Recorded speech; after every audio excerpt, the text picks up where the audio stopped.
Okay, so welcome to Christine's Kitchen, and I'm going to be doing pancakes today. Now this is a special kind of pancake. When I went to Tonga, we went and had, we ordered pancakes out at our little restaurant at their hotel, and about 45 minutes later, literally, we were handed some pancakes that looked like really thick crepes. They were delicious, and you could tell that they just made them from scratch. So I decided to come home and figure out how to make it myself. So it tasted a lot like German pancakes that my mom always made when I was a kid, but maybe a little bit sweeter. So what I did is I went ahead and started troubleshooting that and figuring out how to make my pancakes. And now our family loves Tongan pancakes, and it is a request many mornings, as it was this morning. So I thought I would go ahead and do it this morning. So we're gonna start out with, for the Tongan pancakes, we melt 1 cube of butter in the microwave. And when you melt that, is what I like to do is I like to put the whole cube of butter in the bowl and put it in the microwave. That way the butter doesn't pop all over the microwave when it starts to melt.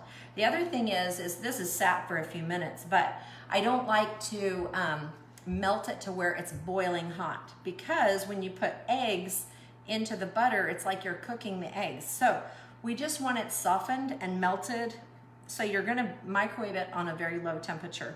Then I can grab the paper, I can use my rubber spatula, I can scrape off the edges of the paper, and then I have all of my butter in there nice and melted and ready to go. And I don't have a mess. I like then to put in my salt and my sugar. This is a ½ a teaspoon of salt and a ¼ cup of sugar, okay?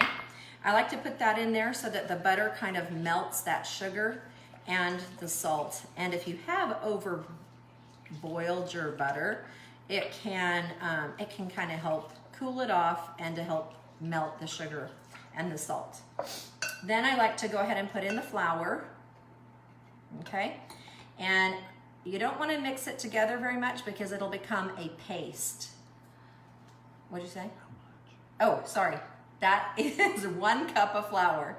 So this is kind of 1 cup of flour and 1 cup of milk, a ¼ cup of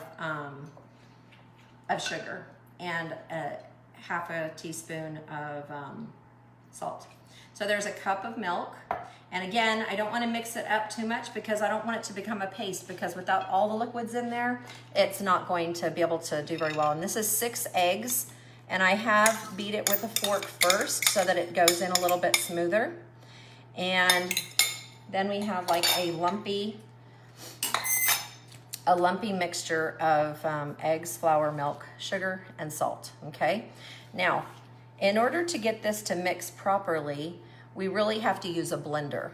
And the key on the blender is that we don't lift it out of the mixture, because we don't want it fluffy.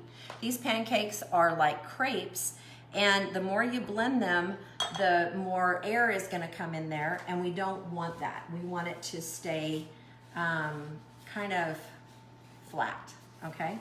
So I'm gonna use my hand blender. You can put it in a big blender, but I think it's a lot more cleanup. So I'm gonna just go in and I'm gonna allow it to blend from the bottom up. So I'm just kind of going around the bottom, coming up a little bit to get these chunks, but I'm not coming out of it, okay? I'm keeping it down, coming up a little bit, but not all the way. See how the bubbles form when I come all the way out? So I wanna stay underneath.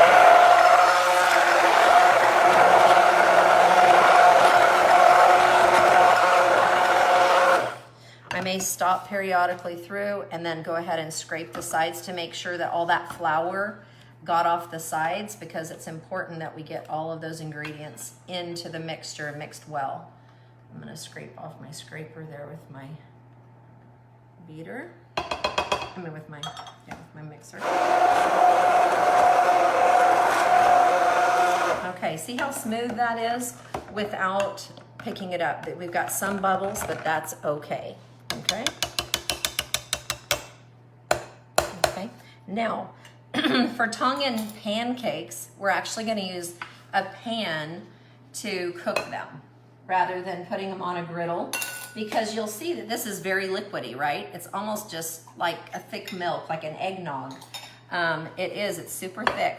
So I'm gonna use my, my batter dispenser, which is awesome for everything, for every kind of pancake, and also for like cupcakes and things like that to fill tins. Everybody needs one of these. You can get those on Amazon as well. This one is from Williams and Sonoma.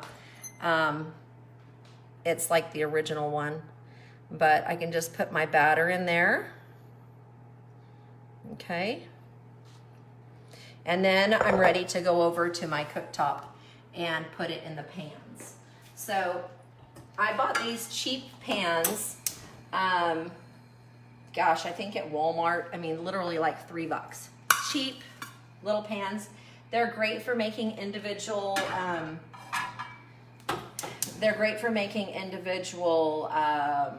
what is it called? The eggs with all the vegetables in it. No, well, you can't, no, Jeff's giving me clues. Omelets. Everybody can make their own individual omelets. You have a whole bunch of different things out. You throw those in the pans here too. But for making pancakes, we want to get some mass production and not one pan. So you buy a bunch of cheap pans and you put them in there. So first I like to, because there's so much butter in this, we don't necessarily have to butter it every time. But the initial, I do like to go ahead and put some butter or a little bit of spray canola in the pan.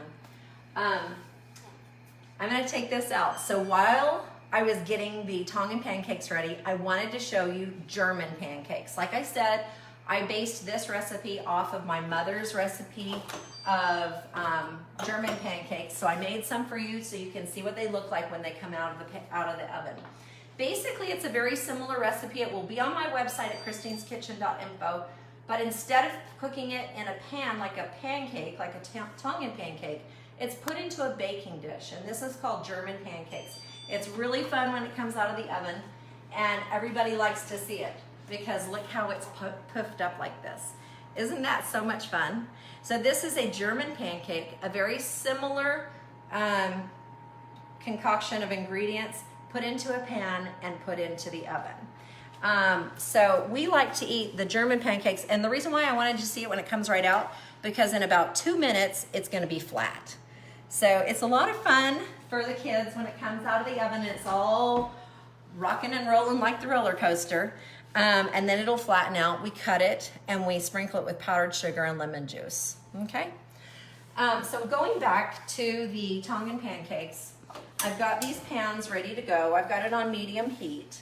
And then we're just going to disperse a little bit. And like I said, it's kind of like milk, or it's thick milk, like eggnog, but it is a, you know, it's kind of crepe-ish as well. So I'm going to use a rubber scraper to turn it over, because obviously you can't turn it over with a regular spatula or, you know, like a flipper. You can see that it just kind of comes up. There's enough butter in the mix, and I may, you know, move it around to kind of disperse the liquid a little bit better.